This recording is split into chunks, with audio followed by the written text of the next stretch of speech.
Welcome to No BS Game Guides. Let's go and have a look at the ACC Light Heavyweight M3 Savage, else known as M3s, the third Savage raid of Final Fantasy Dawntrail.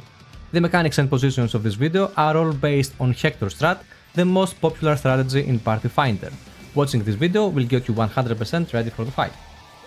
Starting off, the boss will cast Brutal Impact, a very simple raid-wide AoE, followed by Knuckle Sandwich, a tank buster that has to be shared by both tanks with some mitigation.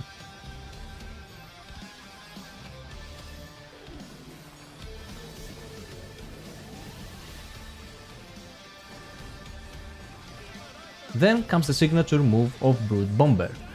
What you have to remember for the entire fight is that every time you see an attack that starts with Octo, it means that you have to be spread, and every time you see an attack starts with Quad, it means that you have to be paired. This time he casts Octuple Lariat, and Lariat means that he will do a max melee range AoE, and since it is Octuple, you have to be spread as well. Right after that he will face a direction and he will cast Dive. This time it's a quad dive, so later we have to be at pairs. The dive attack is a proximity AoE coming from the direction he is facing. If you are a range class, you can simply stand on your designated position, paired or spread depending on the cast, and if you are a melee, you have to dash in right after the impact to pair or spread at your position.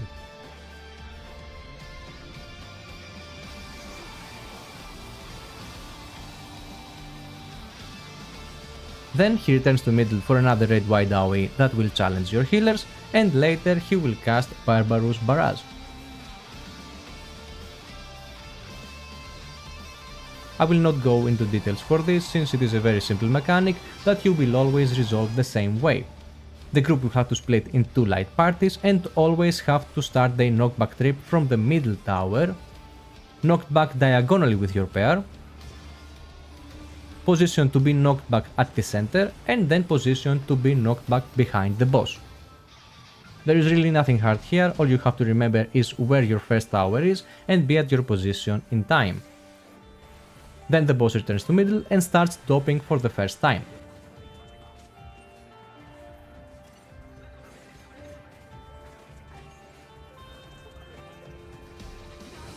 The first attack he will always do is again an Octo or Quad Lariat. As I've said, the Octo and Quad part will always be resolved the same through the entire fight, Octo for spread, Quad for pairs.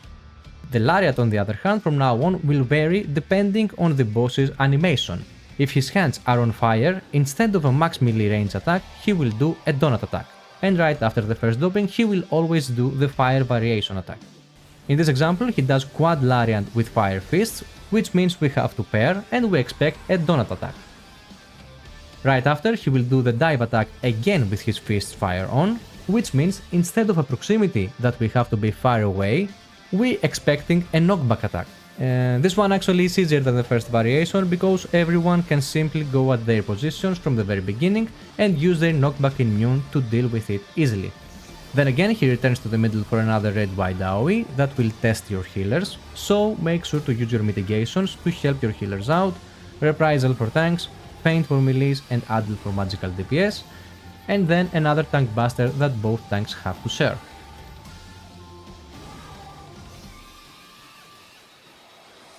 A new mechanic comes after that called Chain Deathmatch. Everyone will be chained with one of the two Brood Bomber clones that have spawned outside the arena, and you have to be hit by his following attack to cleanse a debuff you have received. To resolve this, simply stand in the middle of the arena, facing the clone that you want to get hit by, and do a small sidestep to dodge the other clone's attack. Then you have to quickly run to the next safe spot, which will always be on the opposite side of the first safe spot. It has always been easy for me to find the second safe spot because you can easily see the first safe spot after the first attack. If you don't see it quickly enough, there is no need to worry since you have plenty of time to just follow your teammates.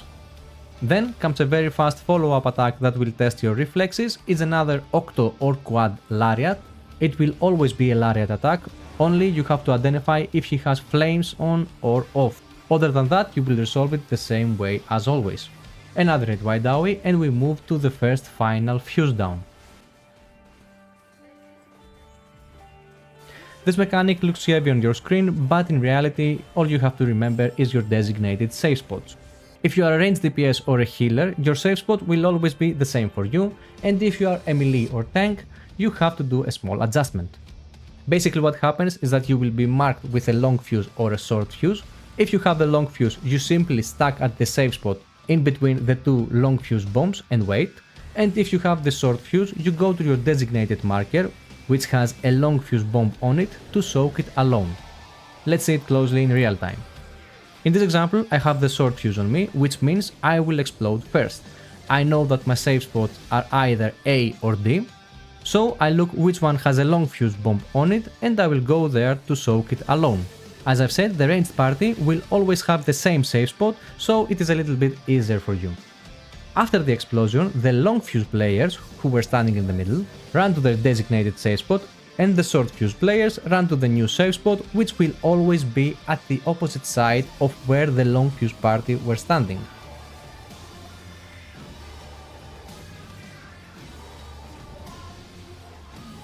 Right after the second explosion, the boss will cast a dive attack.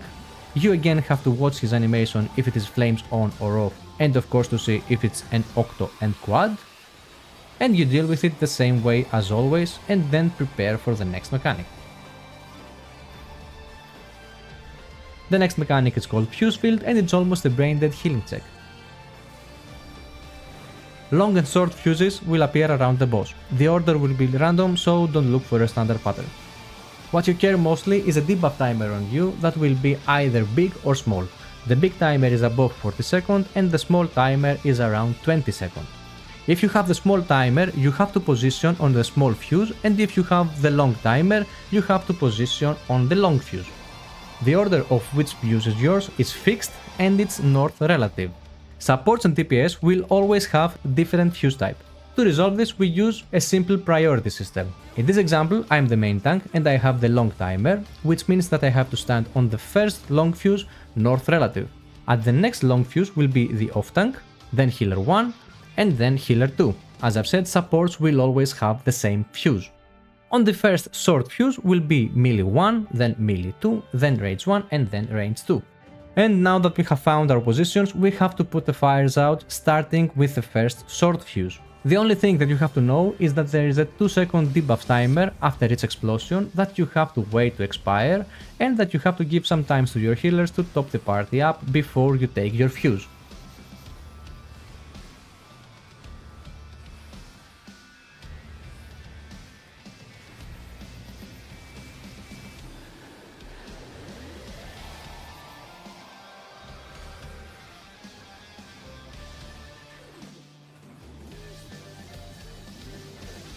After that follows another shared tank buster and we move to the last phase. Brute Bomber buffs himself once more and he will do a unique attack that will either be octo or quad. To simply resolve this, pair with your partner at your position, count 4 smashes on the ground,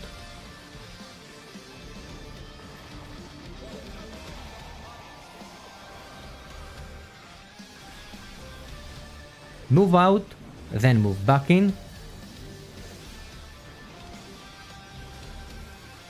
position to be knocked back at the edge, and then spread or pair depending on the cast. The next few use of Fury are completely ridiculous, just position in between the 2 long fuse bombs with your team and ignore them completely. What you should have your eyes on are the clones that have appeared and has chains on you. Again, you have to get hit by the clone with the chain on you, only this time you are chained with the main boss as well. This means that you have to get hit by the boss's attack as well. After the first bomb explosion, you move to the opposite side with your team and dodge the second explosion as well, and focus to be hit by the chain clone and the main boss. You can see in this Hector diagram how the main boss attacks looks like and how to position yourself to be hit by it when you are facing his back.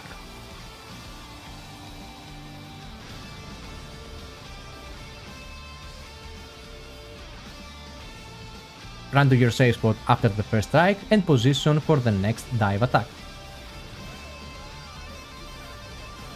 At this point, it helps me to remember that if the boss is not at the middle of the arena, he will always do a dive attack. You can also use your knockback immune no matter the attack, since you won't need it anymore. Another red white Dowie, and after that another tank buster that this time the tank will take with immunity. It is very important for the tanks to know that you have to use your immunity somewhere between the cast for its duration to last the consecutive attacks.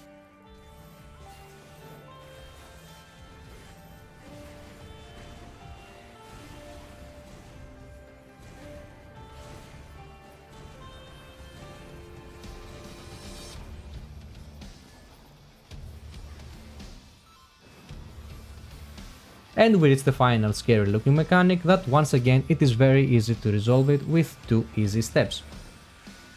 Take a deep breath and locate your designated marker. For me as a main tank it's A. Move beside the boss and wait for the AoE in front of you to explode.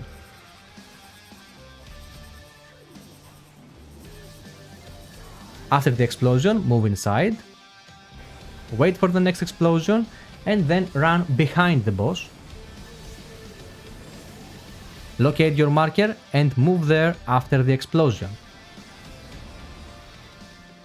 Stay there to take the hit and then make a small sidestep towards the boss. Always do a very small sidestep because 4 players are still having bombs on them and they will explode. Deal with the same Lariat attack as always and you are done.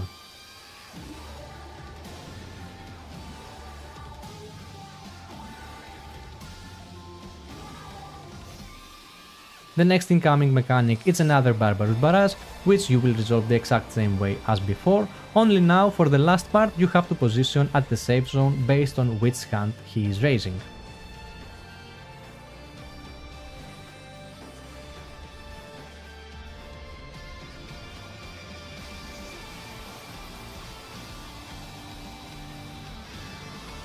Dodge the next attack the same way and make sure to make a tank swap for the off tank to take the last tank buster alone with immune. I personally swap aggro before Barbarous Barrage just to be sure. After that he buffs for a last time, he does another force mass attack that you have to dodge in and out, and then you're reaching Enrage.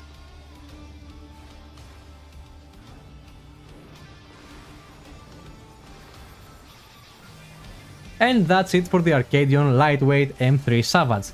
It might be a long guide, but I assure you that the fight is a lot easier than the M2S, and all you have to remember is your positions. If you like this kind of video, leave your feedback in the comment section, subscribe for more relevant content, and see you on the next video.